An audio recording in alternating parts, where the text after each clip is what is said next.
Hello friends, welcome to my दोस्तों। तो आज की वीडियो में सीखने वाले हैं कि किसी भी linear equation in two variables के जो सॉल्यूशन होते हैं वो कैसे निकालते हैं यूजिंग इन्वर्जन मेथड। ठीक है, तो ये क्वेश्चन जो है वो 12th की बोर्ड एग्जाम के हिसाब से तो बहुत ज़्यादा इंपॉर्टेंट है ही, लेकिन जेई मेन जैसे कॉम्पिटिटिव एग्जाम के हिसाब से भी ये बहुत ज़्यादा इंपॉर्टेंट क्वेश्चन है। तो हो सके उतना इसको अच्छे से समझने की कोशिश करेंगे आप। ठीक है, तो ये क्वेश्चन को ऐसे करते हैं, हमें इन क्वेश्चन को सबसे पहले मैट्रिक्स के फॉर्म में कन्वर्ट करना पड़ता है। मतलब इस इक्वेशन के एक्स कोएफिशिएंट, वाई कोएफिशिएंट, इसका एक्स कोएफिशिएंट कितना है 2 और वाई का कितना है 3।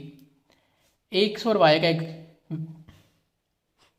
का क्या निकालते हैं, एक मैट्रिक्स जो हमें फाइंड करना है, और ये रहते हैं यहाँ की वैल्यूज़, इक्वेशन की लास्ट वैल्यूज़।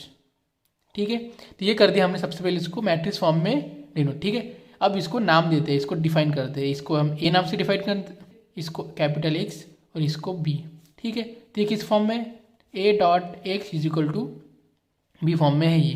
तो हमें बोथ साइड क्या करना पड़ता है, ए इनवर्स से मल्टीप्लाई, मतलब ए इनवर्स ए इधर साइड में भी और ए इनवर्स इस साइड में भी मल्टीप्लाई करना पड़ता है। ठीक है, multiplying A inverse by both side. ठीक है, अब हमें पता होता है कि ए इनवर्स डॉट ए क्या होता है, वो होता है आई। मतलब किसी मैट्रिक्स का उसके आइडेंटिटी मैट्रिक्स के साथ अगर हम मल्टीप्लाई करते हैं तो उसकी वैल्यू क्या आती है, आइडेंटिटी मैट्रिक्स। ठीक है, यहाँ कोई चेंज नहीं आएगा, ये वैसे की वैसे ही रहेगा। ठीक है, अब हमें ये भी पता है कि किसी भी मैट्रिक्स को अगर हम आइडेंटिटी मैट्रिक्स के साथ मल्टीप्लाई करते हैं तो वही मैट्रिक्स आता है।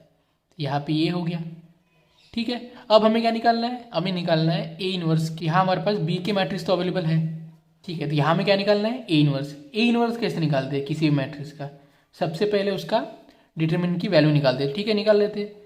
डिटरमिनेंट की वैल्यू कितनी आ रही है यहाँ पे, 3 माइनस 2 2 था 4, ये कितना आ रहा है -1। आपको ये पता होना चाहिए कि डिटरमिनेंट की वैल्यू 0 नहीं आनी चाहिए अगर आप किसी भी मैट्रिक्स का इन्वर्स निकालते हो। ठीक है, ठीक है, तो ये -1 आ गया, मतलब नॉन जीरो आ गया। इसका मतलब है इसका इन्वर्स निकाल सकते हैं। ठीक है, तो आप चाहे तो इसको एडजॉइंट मेथड से भी निकाल सकते हैं या रो ट्रांसफॉर्मेशन मेथड से भी निकाल सकते हैं इसका इन्वर्स। लेकिन मैंने आपको एक बार एक शॉर्टकट बताया था, 2/2 मैट्रिक्स का जो इन्वर्स निकालना होता है वो कैसे निकालते हैं। हमें क्या करना पड़ता है, डायगोनल का एक चेंज, डायगोनल के एलिमेंट्स का एक चेंज यानी 3 1, और उसके आजू बाजू एलिमेंट्स का क्या करना पड़ता है, साइन चेंज यानी -2, इसका भी -2, और इस पूरी को करना है इसके डिटरमिनेंट वैल्यू से डिवाइड। तो ये आ जाता है इसका मैट्रिक्स। इसको बस सॉल्व करते, माइनस को पूरे अंदर से मल्टीप्लाई करते हैं, मतलब ये होगा -3 2 2 और ये -1। तो ये आ गया अपना ए इनवर्स की वैल्यू। ठीक है, बस याद पुट करते। एक्स की वैल्यू कितनी है, एक्स का मैट्रिक्स है एक्स वाई जो हमें फाइंड करना है। ए इनवर्स कितना आ गया, वो आ गया -3 2 2 -1। बी मैट्रिक्स कितना है, वो है 2 और 3।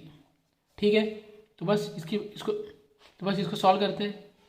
एक्स और वाई की वैल्यू कितनी आएंगी यहाँ पे, तो ये कितना मैट्रिक्स है, ये है 2 × 2, और ये कितना मैट्रिक्स है, ये है 2 × 1। तो ये कितना बनेगा, 2 × 1 का मैट्रिक्स अब बनने वाला है। ठीक है, ये कैसे बनेगा, -3 × 2 हो गया -6 प्लस 3 2 6। मैं आशा करता हूँ कि आपको ये पता होगा कि दो मैट्रिक्स का मल्टीप्लाई कैसे किया जाता है। ठीक है, तो ये कितना हो गया, -3 मतलब 6 + 6। ठीक है, और यहाँ पे कितना होगा, 2 2 4 प्लस -3। तो ये कितना बन रहा है, ये बन रहा है अपना मैट्रिक्स -6 + 6, ये हो गया 0, और ये 4 -3 यानी ये बन रहा है 1। तो यहाँ से अपन बता सकते हैं कि एक्स की वैल्यू कितनी आ गई, 0, और वाई की वैल्यू कितनी आ गई, 1। तो इस तरीके से हम इसको सॉल्व करके जो रिक्वायर्ड वैल्यूज़ है उसको फाइंड करते हैं।